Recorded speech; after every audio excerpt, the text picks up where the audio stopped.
Welcome to the Billboard Mastery Podcast, where you will learn the correct way to identify, evaluate, negotiate, perform due diligence on, select the construction type, build, rent the ad space, and operate billboard signs. And now, here is your host, the guy that built from scratch the largest privately owned billboard company in Dallas-Fort Worth, Frank Rolfe. The expression "staying the course" originates from the British sport known as equestrian riding, and what it means is staying on your original plan or direction despite difficulties. Now, most billboard buyers and owners are probably not doing so on the back of a horse. They may never ridden on a horse ever. But the general concept is as true in billboards as it is in horsemanship. This is Frank Rolfe with the Billboard Mastery Podcast. We're going to talk about the concept of staying the course and why it's so vital as a part of your rigor in being successful in the billboard business. Now, I don't know if you ever watch rodeo on television or not. Where I am in Missouri, there's a rodeo channel on Spectrum Cable. And if you watch the rodeo channel, as I have over the years, it's great background noise when I'm writing things. You'll notice that there's a whole new breed of professional bull rider. And these guys are different than the old-timey bull riders. Because the old-timey bull riders, when they got trouble, they would let go of the rope and fall off the bull.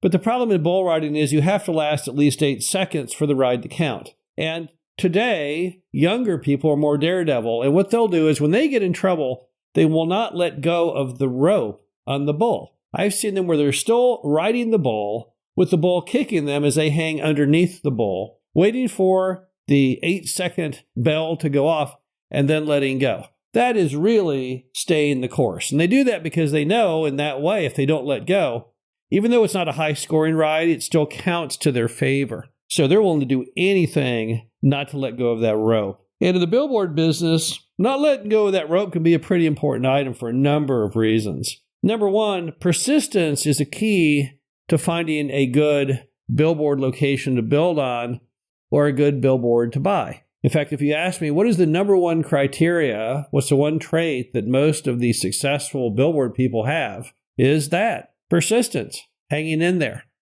Staying the course also means being stubborn through emergencies and not giving up. And I have had my fair share of billboard emergencies, that is for sure. On my very first billboard, which was very tall, 120 feet high, the column had to be put in stages. So they put the first column in the ground, no problem. They put the second stage that went sleeved inside that column, no problem. They went to put the third one in and they couldn't get it to go in. And what happened was it jammed in there. So they couldn't take the piece down on the ground, yet we couldn't get it in. And it was dark. It had become nighttime. And the crane operator was like, I'm not staying out here all night. I'm going to have to charge you a fortune, blah, blah, blah, blah, blah. It was terrifying. But I just had faith it would all work out. I didn't panic. I didn't drive off in my car. And lo and behold, they started cutting around on the pipe a little bit, and suddenly, bam, it fell into position, and the worst was over. But in life, you will certainly have emergencies from time to time, and you got to stay the course, and you have to keep going. You can't just give up when those things happen.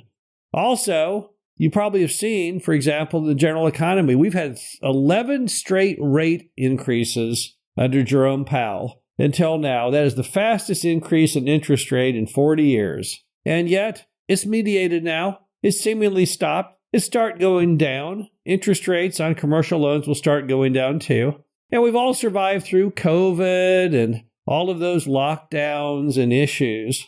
So once again, we all know as adults here in 2025, the end of 2025, that things do pop up, but they ultimately tend to recede. So here are some thoughts, some better ways to stay the course when these things happen. Here are some reinforcing ideas to help you stay the course. Number one, don't panic or overreact, because great leaders remain passionless.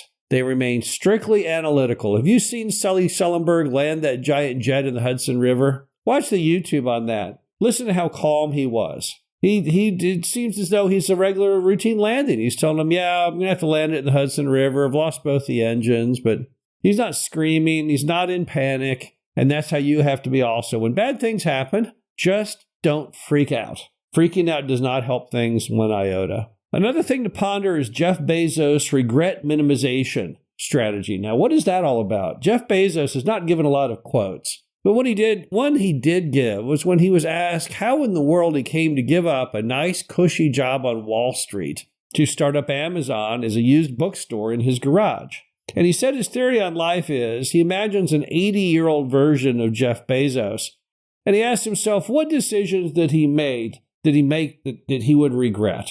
What would he regret as an 80-year-old person? And in this case, he decided there's an 80-year-old person, he would always wonder what would have happened if I had started that used bookstore in my garage, because he was convinced the internet was really going to be a big deal. And if he had not used that regret minimization concept, there would be no Amazon.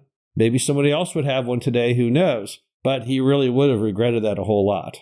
Also, sticking with your commitments to yourself and your family to create an additional stream of income is important. It's a commitment, a responsibility you have to try and provide the best living, the best quality of life you can for your family. And that, more than maybe anything else, should force you to stay the course, because you don't dare let you and your family down.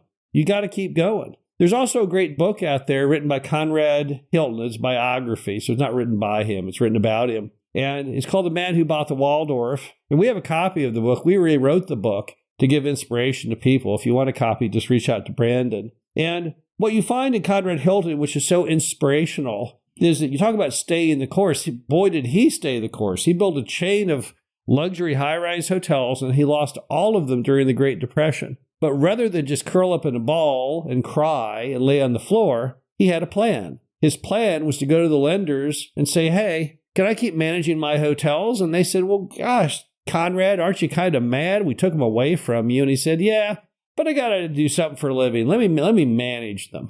So the bank said, well, no one knows these hotels better than the guy who built them. I guess he can go ahead and manage them. But he had a plan, and his plan was he was going to watch for when the economy turned around, and then he was going to buy them back, and that's exactly what he did. And he proved to be so smart in the timing, he was able to buy virtually every major hotel in America before anyone ever was able to compete with him. He ended up owning all of them. Waldorf Astoria, St. Regis, the Plaza, Hilton owned them all. And that's after he failed and lost all of them a decade earlier. Another psychological study has shown if you add the word yet to your statements, it will definitely help your attitude. So if you say, I haven't made $1 million yet, that will imply that you're going to achieve it. And most things in life where you have to give a statement where you haven't been there yet, if you add the word yet, they found it makes people significantly more positive about where they're at and significantly more likely to actually ultimately hit the outcome. The bottom line is, if you want to be successful in billboards, you really do have to stay the course. You have to have the persistence not to give up. Even when things pop up, you have to be focused and you have to move forward. This is Frank Rolfe, the Billboard Mastery Podcast. Hope you enjoyed this. Talk to you again soon. Thank you for listening to the Billboard Mastery Podcast. Be sure to visit us at www.billboardmastery.com, where you can find past episodes of this show, plus an array of information to help you successfully build, buy, and operate billboard signs.